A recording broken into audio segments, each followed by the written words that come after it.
the recorder as well, and I'm going to solicit someone to take minutes. I will. Got it ready. Thank you. Thank Since you.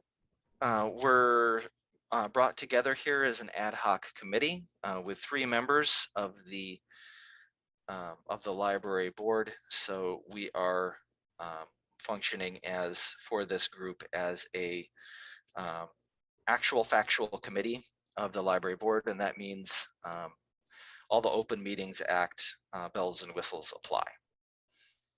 So do keep that in mind. Eric, So this is So it. I doubt as a group, you guys aren't really prone to a lot of off-color jokes, but just, you know, rein it in, rein it in. Eric, I have two Thank you for questions. the warning, Eric. No, I was wondering, is this it? Is this everybody who's on the committee? Is there Well, somebody not here? For this meeting, Okay. I think what we've discussed is potentially bringing in some additional individuals once we get through the first meeting here today. Okay. I think Jillian is going to be a must for future meetings, and I think there were a couple other names that we had discussed potentially bringing in as well. Jenny is the one that jumps immediately to mind. But before we get into that, I think we should go through our the meat of our discussion. John, you had sent out your thoughts for the holidays. Did everybody get that? Yes. Yes. Okay. And thank you for that. Well, let me maybe it's fairly self-contained, but although couple additional thoughts. Any campaign, I'm not opposed to the term campaign, but campaign, we could have a campaign for several different purposes. One could be a robust annual fund. As I said in my note, I don't believe we've got the makings of a $1.2 million campaign at the moment. There's just no, and I've been involved in dozens of these things and totaling over probably $3 billion if you add it all up. And they all succeeded for one reason or another, one way or another. But this campaign is going to, so I think we can define campaign in a number of different ways, and it doesn't necessarily have to be the 1.2 million. The other thought I had, which is not expressed in my note, is I think that, I think I said in my note, I don't see this as being necessarily an exciting or transformational type of project. We're talking about, new furniture and drywall over cinder block. Hardly, I think that says it. Not to say that one thing I didn't say is I think we ought to take a longer range view of the whole fundraising effort for the library. And I think that maybe as part of that, we ought to go back to thinking about the $4 million campaign project instead of this truncated 1.2. To do that, and I think the $4 million project was transformational and exciting and very engaged, potentially very engaging. We just didn't get a lot of, there's not a lot of major gift donors. There aren't any major gift donors right now except for Cal and the Friends. And the Friends is another subject, but which I think I have some thoughts on that. But I think if we could, what we're really needing now, more than anything, is some volunteer engagement and leadership. There's no question that Lake Bluff has the capacity we have the capacity to raise lots of money from various people within the village, because there's the capacity is on a par with pretty much any suburb on the North Shore. We did that when we did the well screening. That was the primary finding of the well screening, is there's a almost unlimited capacity. What we're missing is involvement and engagement, and having a and I'll use the term campaign, having a campaign to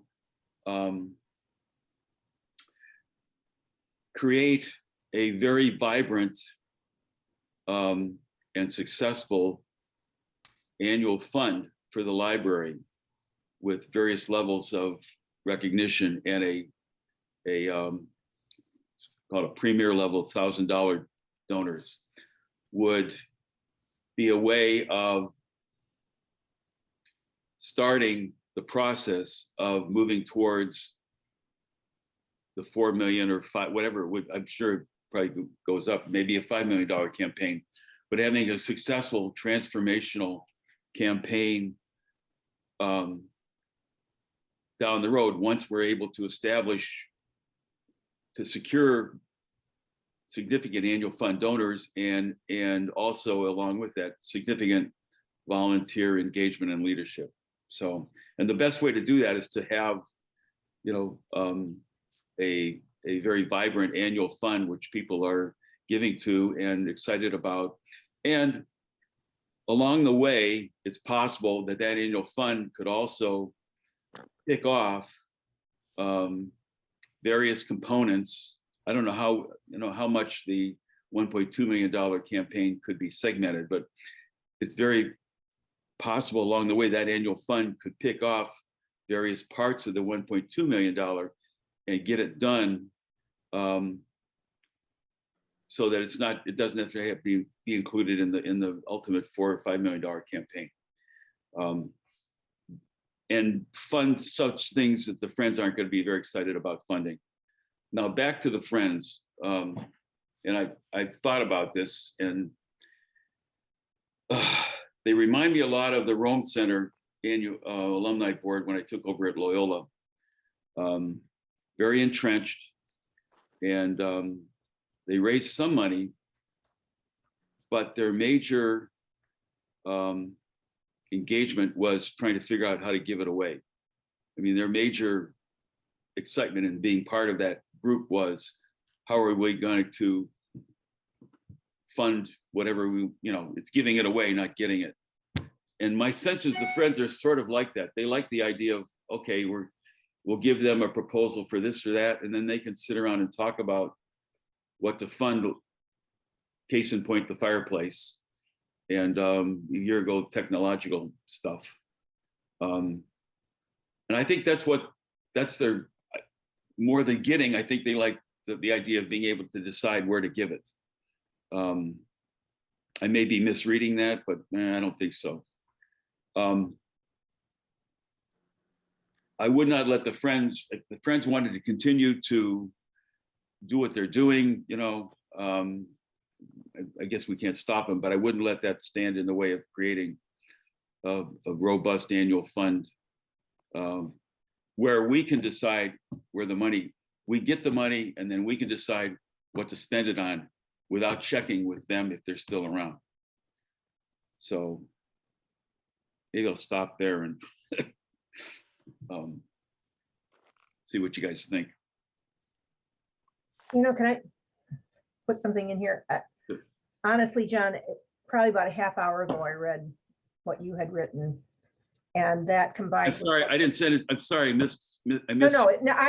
Not a problem. Not a problem. I probably would not have read it until a half hour before this meeting anyway. So, but between that and what you've just said, I have to admit to you, I'm having a bit of the emperor has no clothes moment here.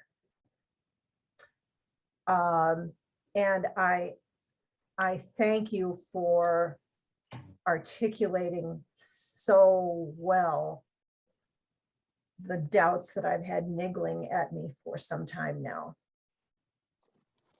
And I have to say, even since before the pandemic started and through Yeah. everything to the four winds.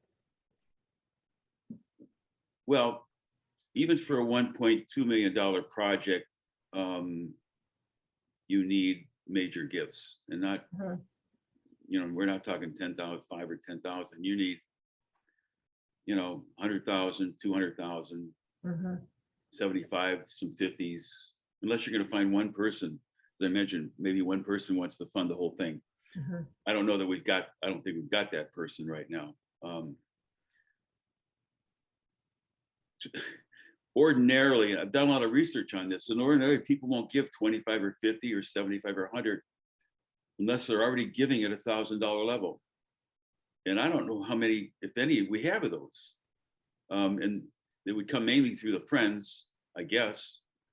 But I think the last time I asked, the answer was 0. So the purpose of creating, the dual purpose of creating a robust annual fund is to get people up to that level, create some excitement and branding around the $1,000 giving level to the library. Not that you can't have some recognition below that, but I think the $1,000, there is something very real about getting people to that level before they will move on. They will consider moving on to something higher.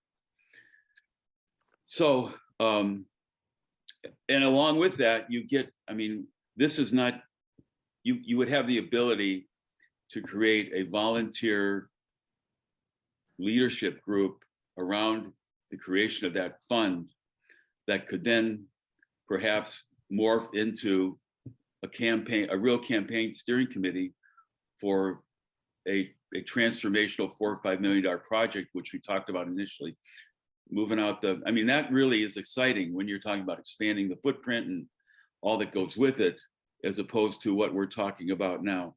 So I'm saying I think the $4 or $5 million project, which we originally talked about, can be out there. We're just not ready right now to execute it because we don't have any volunteer giving and leadership. I think a lot of the time here since we left the feasibility study, we've been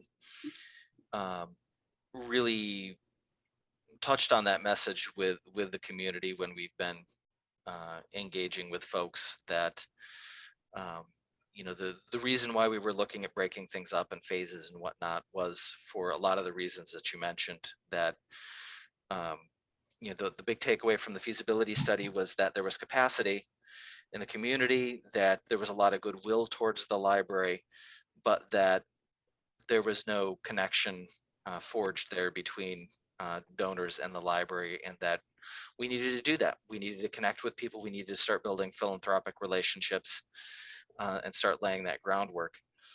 And that's certainly something that I've told lots of people when they've asked me about, why we're doing what we're doing. So to me, this feels like a natural move to really lean into what we've been talking about the need to do in broadening our support and focusing on building up that base of people that have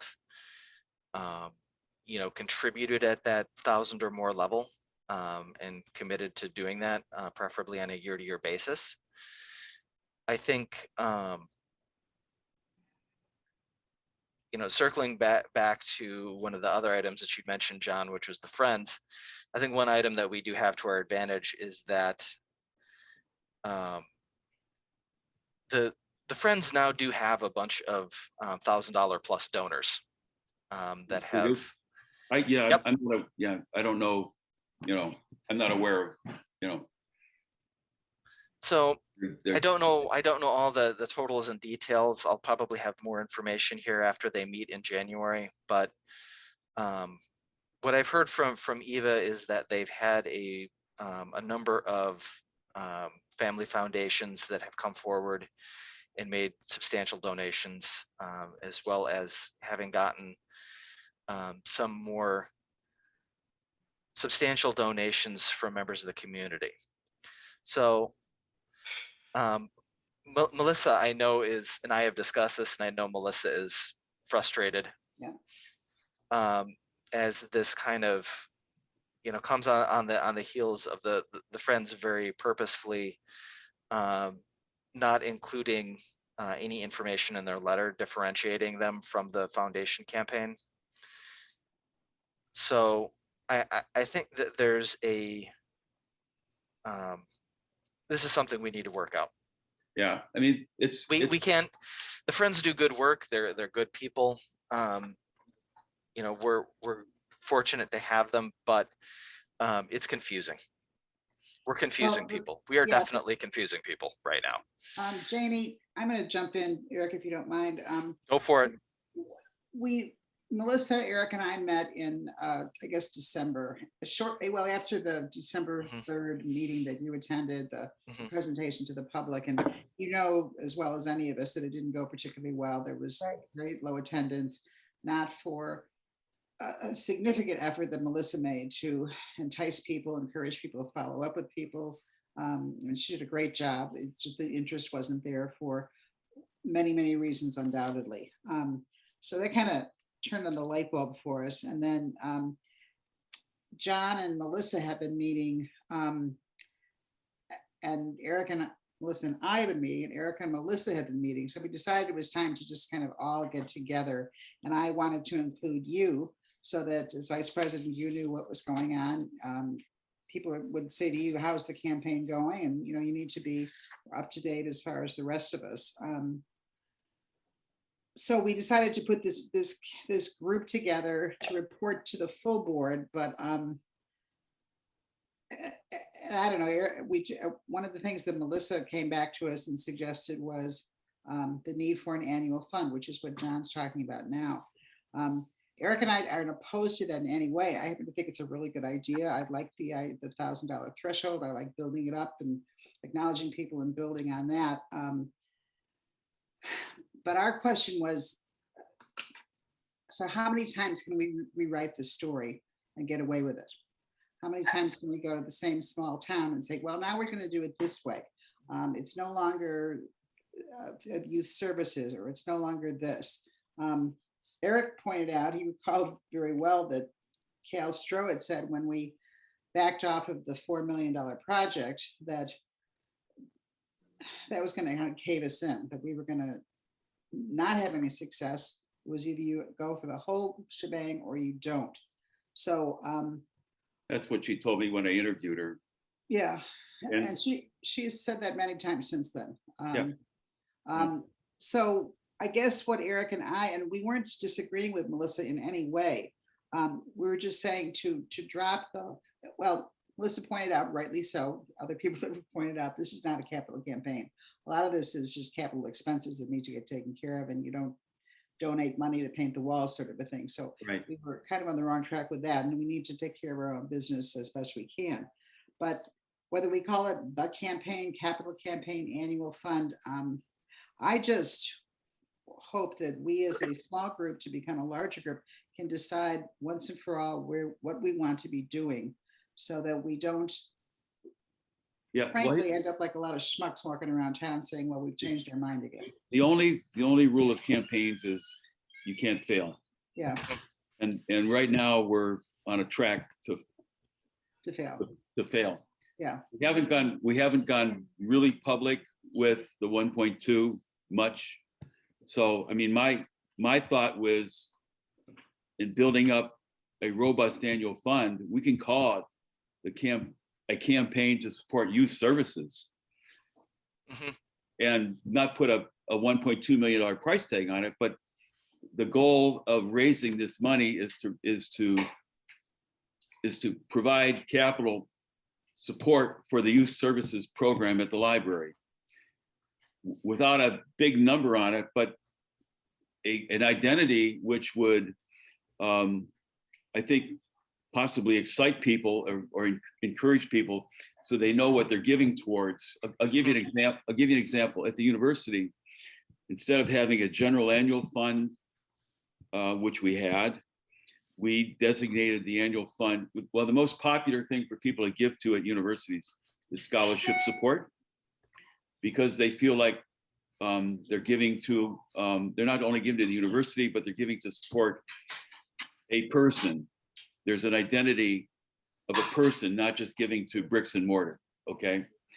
The same thing could translate here if we identified the annual fund out of the gate as supporting youth services, so that people feel like they're giving towards the support of the youth as they're giving to the annual fund of the library.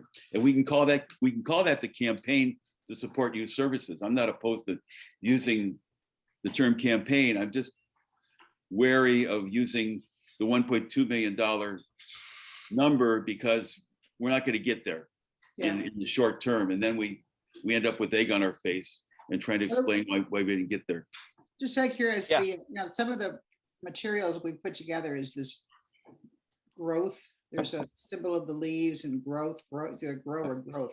What about the growth campaign? I mean, is that too generic to just, because that's just what we want to do is grow. Yeah, I'm not a, you know, I think, yeah, it could be anything. I'm just saying we don't want to put the $1.2 million number out there, because that's going to potentially, one other thing, I think, and if Melissa's still on, I don't want to embarrass Melissa, but I'm here. Go ahead. You should get me while you can. Just come well, back. I mean, we're fortunate to have what I consider an ideal development person for the library.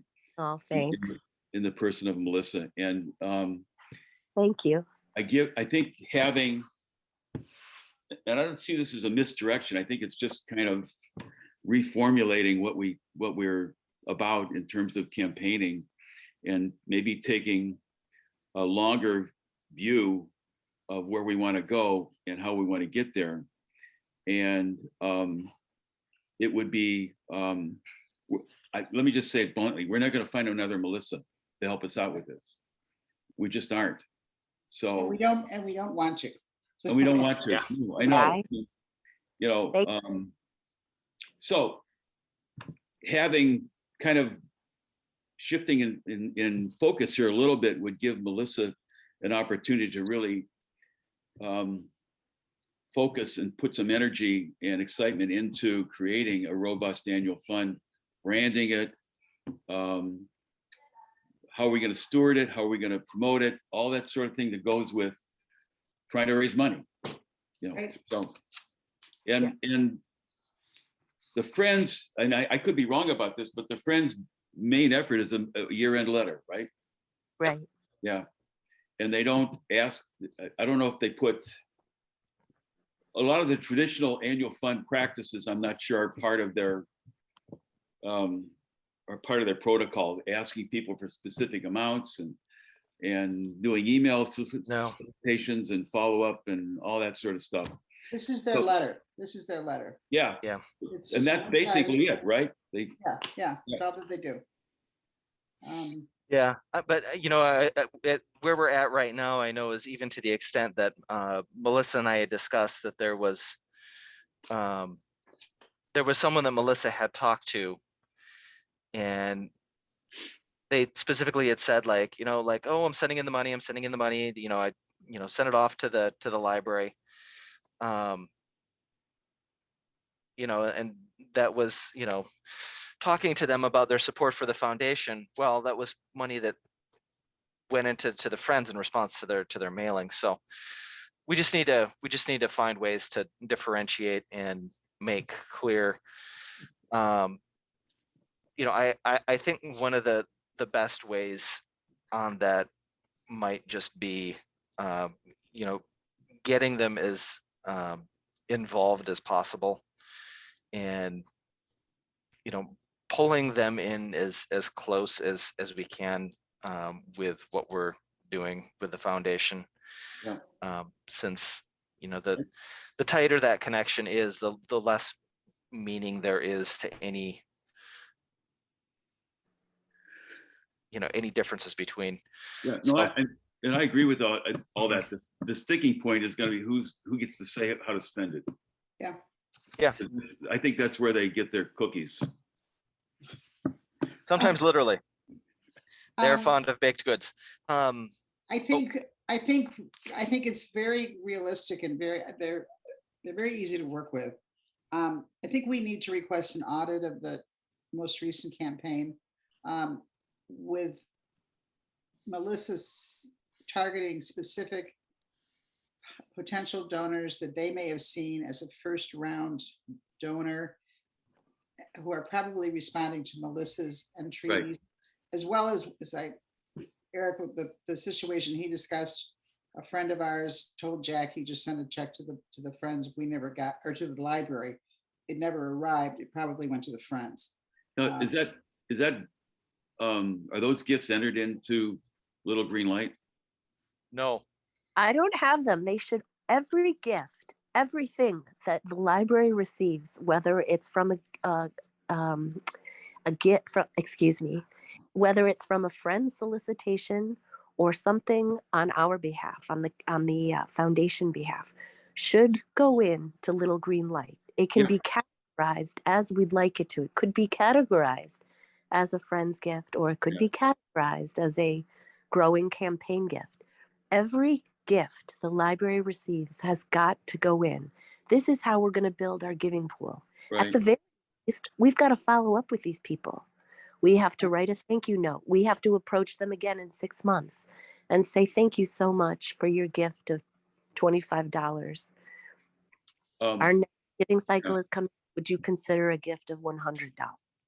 Would they, is it well, I think that's kind of a given. We have to get all the giving into the Little Green Light. They might keep it on an Excel spreadsheet or something. I do. They do.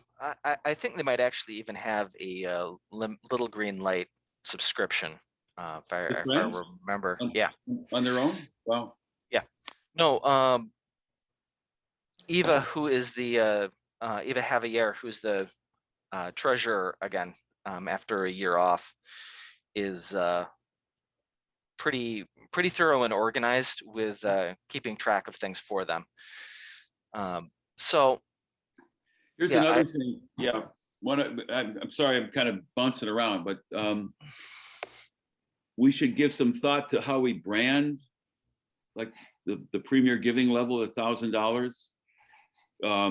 Whether you can call it like the year the library was started, 1960, whatever year it was, 1922 society, or you can take the address where it first was located and, give some thought to how you want to brand that society so it really identifies with the library and maybe part of the history of the library as well. So there's a whole sort of branding exercise that can go into creating this society that gives it some recognition and oomph and status.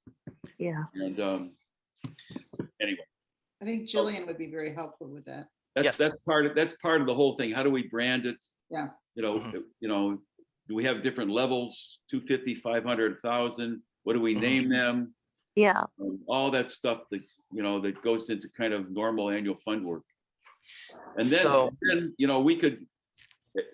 I envision having a leadership coming out of this, having a leadership committee for the annual fund that's not run by us, but basically run by volunteers, because I think, particularly in this community, volunteer leadership is going to be pretty significant in terms of widening the circle of donors and friends of the library. So. Can I ask, does it not make any sense to try to assimilate what we're doing with the Friends efforts? If the Friends are the known brand, they're already established, the giving entity that people are most familiar with the library. Does it not make sense to try to run the annual fund under the Friends brand? There's your volunteer board. And if the Friends really only focus on this year-end appeal, this year-end letter, would not this just add a little more recognition to their brand? I mean, do we need to have is it essential to have two separate 301s? If we can't clarify them adequately, there will always be confusion. There will always be confusion. And if we're thinking that, at least I'm thinking, since the Friends have regular success, I mean, all we're suggesting is that we're going to apply a bit of structure to the format they already have. We'll use their identity. We can piggyback onto their brand with a little more infrastructure and really have the Friends be the fundraising body of the library, not necessarily the foundation. So Does that before make any? it makes all the sense. I It makes all agree. the I sense. completely agree. Which was, yeah. Before we created a foundation, we went through and made a pitch to the Friends to be the 501c3 that would be the lead for the campaign that we were looking to get it off the ground.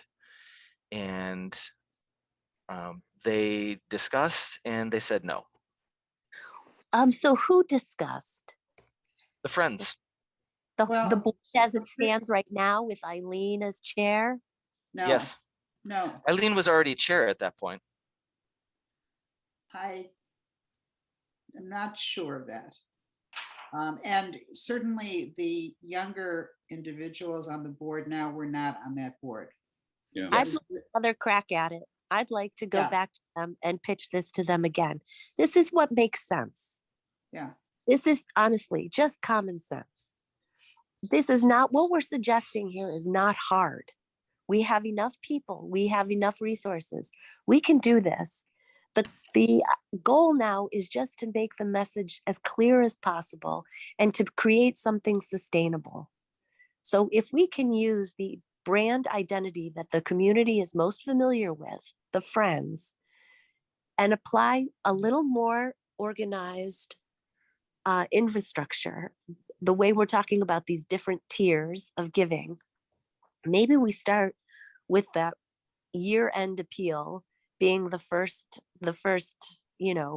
shot at reaching out to people with these different tiers. But let's see how it comes back. I mean, we're never going to be able to clarify the difference between the foundation and the Friends. This is effort placed after foolishness. No one's paying that much attention. So let's go with the one entity that people are familiar with and piggyback onto them. We'll hitch our wagon to their star, but we'll just build in a little more infrastructure. We'll utilize Little Green Light to its full extent so that we can start to integrate those that have given to the Friends and begin to cultivate a relationship with them. So thank you so much. We know you've given in the past at the $100 level. We're starting this growth campaign, or we're in the middle of this growth campaign, and the Friends are directing this initiative, and we wonder if we might be able to bump you up at the next level. Well, do we know why they said no, Eric? they didn't want to, I think they were a different group, John, at that time. It was, Okay. The former president her husband died, so she may have stepped aside, but Eileen was at best the interim president at that time. And the senior members were Margaret Abel and Missy Romanoff and a few other delightful ladies, but I think there were 8 and they were all very senior and had done things the same way for quite some time. That personality of the Friends has changed now. So they are more forward thinking, they are younger. They're perhaps a little more aggressive, and it might be a really good time to appeal. And I think maybe a lot of them have kids, right? Yes. Yes. Yeah. And I don't disagree. And I don't disagree that the format has changed, but at the same time, Melissa did a thorough and I thought very persuasive pitch to get them to include information on the foundation in their campaign letter. And that was just this last fall, and we couldn't get them to a yes on that. But they did But give if us we can show them $15,000 their, at the same meeting. yeah, if we can show them that some of the dollars that we were expecting to come to the foundation actually got funneled into Yeah. perhaps we can convince them. I feel like this is going to be a bit of a process, perhaps, to talk them into this. If it's the level of work or the maintenance that they're concerned about, then I'd like to show them that it really is not going to change their day to day. You know, Very I was not in on the meetings with the Friends, but that was definitely the vibe that I got when they declined taking on the foundation, that Mhm. it was just more a bigger bite than they wanted to take off and try and chew. And, you know, if like Melissa said, if we can give them some support in that, wow, I really think that what you're saying, Melissa, makes so much sense. The Friends have been around Mhm. forever. They're well-known. They have everything, you know, there's a lot of young gals on there that are, you know, some of them are friends of my kids, you know, who've stayed here. yeah. Same here. Same here. Yeah, you know, and so I think what I think we, if we could do a good job of pitching it to them, so it would be to our mutual benefit, to theirs as well as ours, we would have to probably work something out to, you know, to let them have the autonomy that they want to fund certain little projects. Because like you Okay. said, John, Yeah. that seems to be the thing they want to do. And I think that those sorts of details could be worked out. Yeah. But yeah. I do believe that they could still have their pet projects. Mhm. We would Mhm. only be growing their brand. Essentially, I, as the development coordinator, would be their coordinator Right, to handle right. their deal. And I think if they are using Little Green Light as robustly as they could be, they would see that a lot of this stuff is automated. A lot of what Mhm. we're talking about, a lot of the day to day that might cause some kind of anxiety could actually be automated. The goal is just to stay in front of people, is just to remind them that the library is here and that there is a need and that there's an opportunity for people to get involved in some capacity. And we're presenting to them different levels Yeah. that might meet their level of comfort. And- Consolidating our efforts only makes the Friends stronger, only makes their brand bigger. I agree with No, all of you're, that. Yep. yeah, you're preaching to the choir, Melissa. Oh. You know, I think we're all pretty sold on the fact that this would be the best possible thing that we could move forward with. Okay. So I think it's just mainly a question at this point of how do we get there? Yeah. Yeah, Eric, And I'm my recalling, recommendation would, I'm just gonna recall one thing when we spoke to the Friends about this, Ava, the outgoing treasurer, whom they all respect enormously. I think she's a CPA. One of her biggest Yes. concerns was that if fundraising exceeded a threshold, that would have a greater accounting IRS demand on the Friends. And she was at that time, I think, preparing to leave her role as treasurer, and no one else on the Friends wanted to touch that. And I recall that as being, we're not going to do that. Yeah. That may all have changed by now, Mhm. and it's not as daunting a responsibility as the other ladies assumed that it was. So if we could at least prepare ourselves with that approach as to what would be required, and that it could be, we could assist, they could assist, it would be a larger pool of helpers to accomplish those types of jobs, when the overall goal is simply to raise money, which we all agree to. Right. Right. And we got to get all the donors in one database. Yeah. yeah. No, I would say Eva Javier as the treasurer. Opinion carries a lot of weight, and she was the treasurer the outgoing treasurer, and now she's the recently elected new treasurer. My recommendation would be try and see about meeting with her ahead of time, because I do think that if we go into a meeting and she's persuaded and on board and excited about what we're doing, that probably would be a big shift. I know you've already had some conversations with Lindsay Bornhold and Claire Abramson, and I think if Ava came in, with energy and enthusiasm for the sort of change that we're talking about, I think that that they would get behind that. Is my sense that that they've been in the conversations that they've had with you. I think that they have some enthusiasm for this larger project and goals. Well, I think nothing's going to happen if we don't shake it up. Agreed. Everything stay exactly the same if we don't shake it up. Mhm. So I think I don't mind connecting with Ava first if you think that's the best way to go. What I would recommend doing, though, is really mapping it out so that we can Yeah. present Ava with exactly what we're talking about. Maybe we Agreed. start with 3 tiers of giving at 3 different levels, Mhm. and then maybe a 4th that's just friend specific, that's just undesignated giving. And that can be the friends pot to do with whatever they want. Yeah. I would also start to apply our tactics to a calendar. So we'd kick off the new year with a welcome. This is what's going on at the library. We need your help. This is how you can get involved.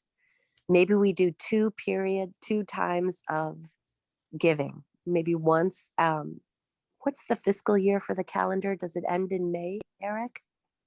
April. April. So maybe one. April 30th.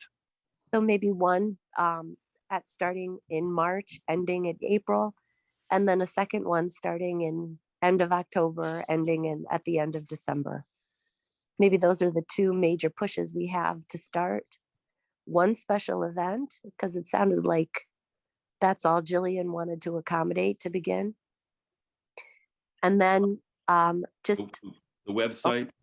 we're going to have the website. We'll have to do some kind of little newsletter. I think it would be great to include personal narrative elements, kind of similar to the video that we showed during our presentation. Mhm. Just some kind of testimonials from those that use the library regularly, staff and patrons. Just putting a face to the project. What kind of email addresses do we have? I think we have, Eric shared with me the patron database. So patrons that have elected to include an email address, those have been absorbed in green light. So you So could, it's not 100%, but it's, e-solicits, as well. yes. Yeah. That's something we definitely had. I'm so glad you brought that up. We're going to have to figure out a way to retrieve accurate information, give people the opportunity to update their information, update their addresses, phone numbers, and include email addresses if they want to, because I'm noticing that there's a lot of invalid information in the database. Mhm. So our goal for the meeting today has really been to get on the same page as far as the strategy for the year ahead. And it sounds like in terms of how we're going to be approaching things that we've reached a consensus on that. We also on the annual fund, and as well on the sort of the sales strategy that in terms of talking about the message. We're just continuing to build up support and momentum and connections, and we're just taking the next steps, moving from, success to success, rather than going into, any big rebranding or anything like that. Though we'll be doing some rebranding elements as we go along and find out what works and what doesn't. So, Kathy. Yeah, before we wrap up, I have a couple Mhm. of things I'd like to toss in here, just to get thoughts. May as well get all Absolutely. on the table. And I wasn't trying to wrap us up there to Oh, be okay. clear. I was thinking just that it seemed like we were all on the same page, but experientially for meetings, it's often helpful if somebody makes the tacit explicit when agreement happens. I agree. So Kathy. Yeah, as long as we're talking it all out, and hopefully this is the last time we talk it all out, and then we move forward and have a lot of success. In terms of, we're going to jump ahead and assume that we've got some kind of merger with the Friends. Will our solicitations, Melissa, include local businesses? Do you anticipate that? I don't see why they wouldn't. Good, good. Absolutely. Yes. Absolutely, yeah. Okay, item 2, and this is just out there. Would this group ever, or maybe John, you have some experience with this, consider a referendum? I don't know how that process goes, even a partial referendum. One thing that I've been enormously disappointed with since day one was the village not even taking a baby step towards what can we do to help. Yeah. And we actually have done everything, complied with every recommendation that the village made with no reciprocity. And we do have a new village board, a new village president. I think, Melissa, you made a comment that it just isn't, or maybe I don't want to misquote you, that someone made a comment recently that it doesn't cost that much tax-wise to raise a couple of $1 million. And it's just, I'd rather discuss it today, get your thoughts, or table it for another meeting, but I'd like it discussed because I don't want to ignore that. No, and if it's a good point, and I hadn't even thought, to be honest, my impression was that was off the table as a possibility. But here's a couple things. If we could have something like that, we could promote it as a match. So the village is giving us, say, $500,000. If we can raise $500,000, see, there's an incentive. It gives you an incentive to raise money. Also, when I was at Loyola, we promoted the biggest campaign, the 500 million, as a partner campaign. In other words, the university's putting money in as the donors are putting money in, so that it's not all on the donors. It's kind of a partnership between the university and the donors to create something bigger and better. So marketing possibilities such as those are certainly, they could be possible if it's possible to get some money from the village. So yeah, getting some money through a referendum opens up other doors of possible fundraising opportunities. And then the last thing I want to throw on the table once and for all is the building across the street.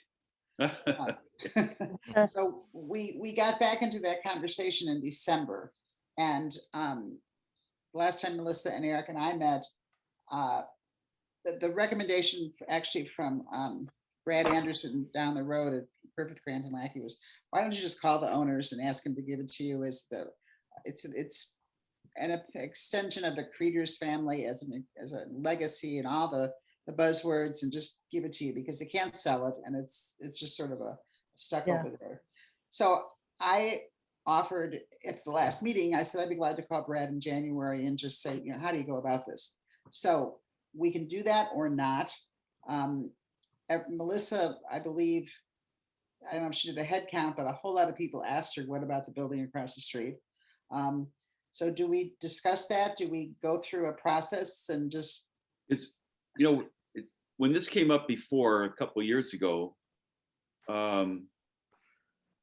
I thought what was a possibility that the History Museum would move over there? Yeah, Are they still, would that still be amenable to them, or are they kind of, we don't know. we don't know. That also became, if you remember, a buyout of a Yeah, Yeah, ridiculous. they wanted, they knew that that building would need lots of work to accommodate them.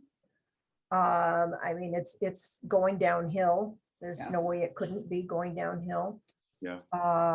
As it's been abandoned for several years now. And at the time, they wanted a $2 million chunk, of money from the library to, if I remember correctly, to buy them out of their lease and Mhm. to, upgrade the building.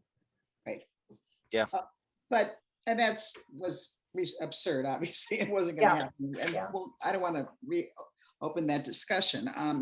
And the Friends, actually, we need to take a good look at that lease, because we're, I don't know, 10 years and more into it since I came on the board, but I just, people Well- ask, we need to have an answer, even, far-fetched, Don actually spoke to the owners at that time and asked about donating the property to the library, which they declined. It's different ownership now. Oh, it And- is. I did it- not know that. Yeah, Yeah. yeah, and It's not the same family who used to live behind the library. yes, No, but that's they're them. not the ones who owned it originally. Oh, I didn't know that. Yeah. I Yeah. thought they were all along. No, That's interesting. yeah, No.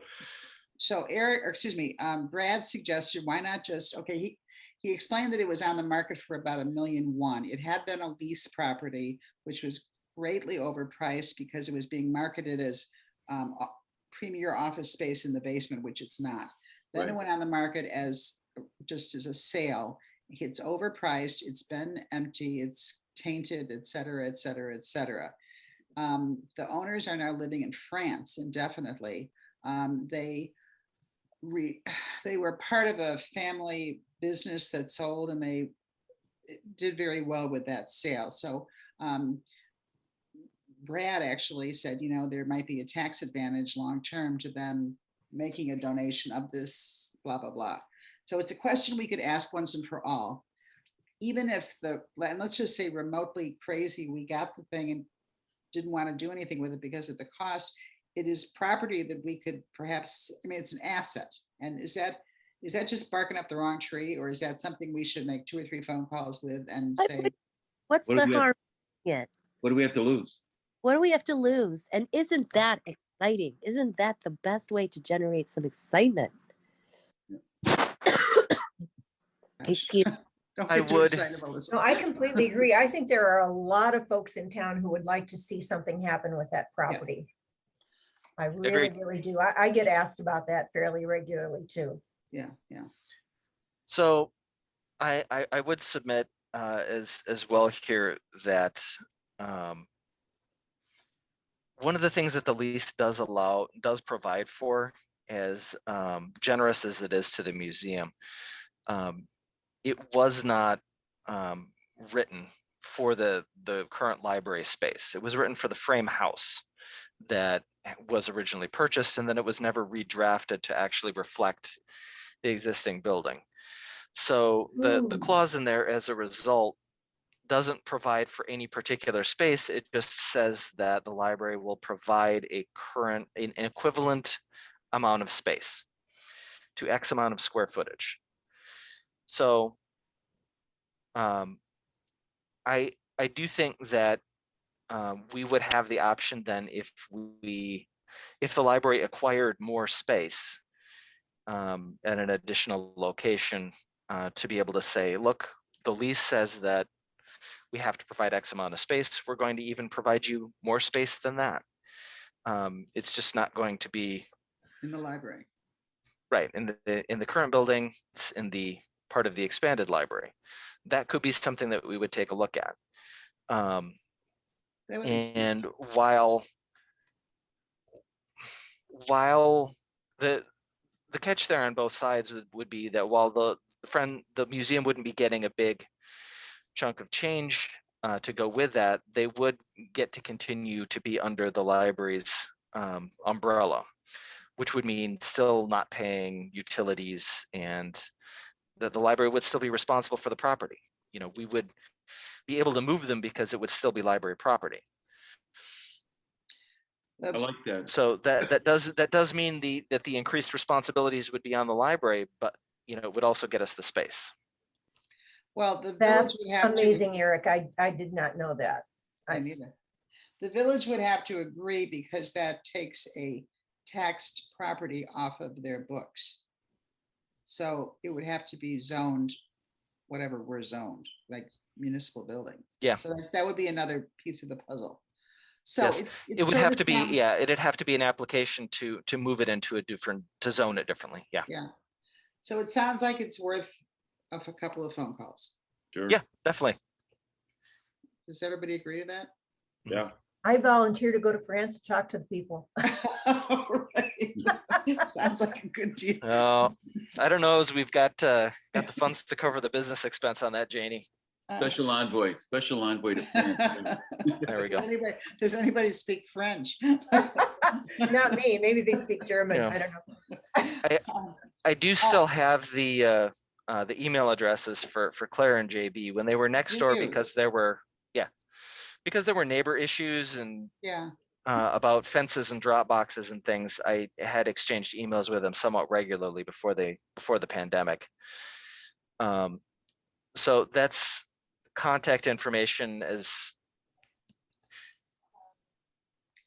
you know, phones and things are likely to have changed moving to another country, but it's fair chance that they still are somewhat using those email addresses. Well, there's also, a listing agent somewhere who can contact them.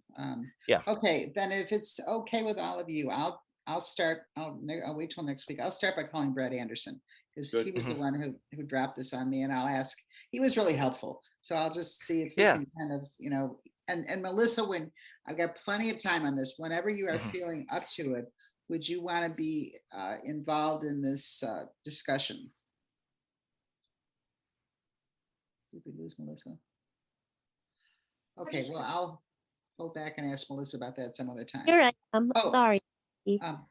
If it were to come to talking to Brad and actually making a contact to the Weilers about the building, would you Yes. be willing to be part of that conversation? I will spin cartwheels to be it. I would love the opportunity. All right. I would love it. I think that would, think about, not to beat a dead horse, but think about how many boxes that ticks.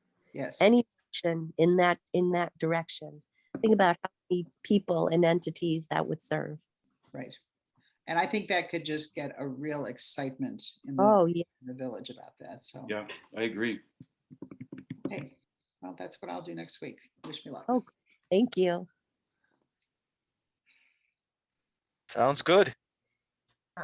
Yeah. Okay, and Kathy, I owe you an apology here. I just saw your email that you That's sent okay. me around noon. So, You read my member. You covered everything that we need to cover. okay. All right. So what I would like to do then as a next step here is, I think that we should look towards getting this committee again together somewhat soonish, so that we can continue moving forward. I would like to do that with Jillian present, so that we can kind of segue into talking about some of the items that we've brought up as ideas here. The the naming for the campaign categories, possible events and all those things, that I think, starting to flesh out some of those things as far as what we're going to do in the specifics, I think is next step. And I think we definitely need Jillian involved for that. Who's going to talk to? Is it Eva? Well, yeah, Eva, good. I can set up a meeting there with Eva and Melissa. Yeah. But before anything happens, and I think you're absolutely right that we want to take the time to flesh out exactly what we're going to say Let's just and put it propose. together. Yeah, let's put together Yeah. almost like a communication calendar. I'm not suggesting very involved, but we'll keep it really simple, just so Yeah. she can have an understanding of the change we're suggesting. And, and I think reaching out to her in advance, still makes a lot of sense. She was somebody that had raised concerns the last time that, the conversation was had, and she should be able to give us great feedback as far as whether we're on the mark or not. So, I think the whole concept of promoting and enhancing the Friends brand ought to be attractive for them. I would hope so. I would so. We're just that part is, I think, yeah. Do you think you should include Eileen in that conversation? You don't want to overlook her. That's been kicking around in the back of my head whether we should probably at least let her know that the conversation is happening. Generally hard to go wrong with erring on the side of openness. Yeah. In these things. So, but first step, we put together our pitch. And then we look at getting the meeting set up. So, shall we gather together for the next meeting in 2 weeks? Does that sound about the right time frame? That For the sounds. night- the Are you night- interested at that time at looking at a little bit of a plan? Would you like to look at a draft of what we would suggest to the friends? I think if you've got a draft, you could send that out to everybody Okay, between meetings. I all think right. that should be doable. Yeah. And then just as long as we all send any feedback that we have directly back to you, then we're not violating anything. Okay, So looking at possibly the 19th. That's 2 weeks. Yes, That works. 19th at 2:00. Would that work for everybody? Yes. sure. Yes. And before then, I will talk to Brad Anderson and get his feedback and design a bit of a plan, which Eric, is this okay? I'll email everybody. We won't discuss it, but I'll send you whatever I have learned ahead of the meeting so Yeah. you can look at it. Thanks, Kathy. And I'll send you Claire and JB's email addresses. You may or may not use them, but then you'll have them. Sure. Yeah, we'll get that all together. Sounds good. All right. I am excited. I am too. This is, I this am- is a, Yeah. this has gone way beyond what I thought was going to happen here. Well, we're glad. So, I mean, John, it's all Melissa- possibilities and there's a lot of work ahead, Yeah. and it all contingent upon a lot of other things, but still. You it's know, exciting. I'm feeling good about there being work ahead. I think part of my antsiness is just, not always feeling like there was necessarily enough to really grab onto that and jump in on. I had on the calendar, but now feeling like there's some good stuff here ahead of us and some things to really jump in and put some work in on Agreed. for folks here and for volunteers that we'll bring in. Yep. And John and Melissa, thank you both. Yes. This is Yeah. Thank you very much. phenomenal. Well, The ideas you're coming up with and what you've said, wow. So I can say, Thank- wow. so we've got the ideal development person. So Well, I'm That's just what happy I feel more. Melissa, you get really, really well and take your time and thank you. just, Yeah. Do do not what you be need and reach proud. out to any of us if we can help. Oh, thank you very Yes, much. absolutely. I'm good at chicken soup. Yeah, be careful, please. This Yes, is no yes. joke. Take care. Yeah. Thank Feel you. better. Okay. Okay. So Katie and Eric, can you hang around for a minute? Sure. absolutely. Before we start adjourning here, we should have a motion to adjourn. Okay, I so move. Okay. Second. I second. back All in in. favor? I. Aye. We are adjourned, and Janie and I will hang about. Thank Thank you you. very much. Goodbye, everybody. Melissa, Take care. John. Stay well.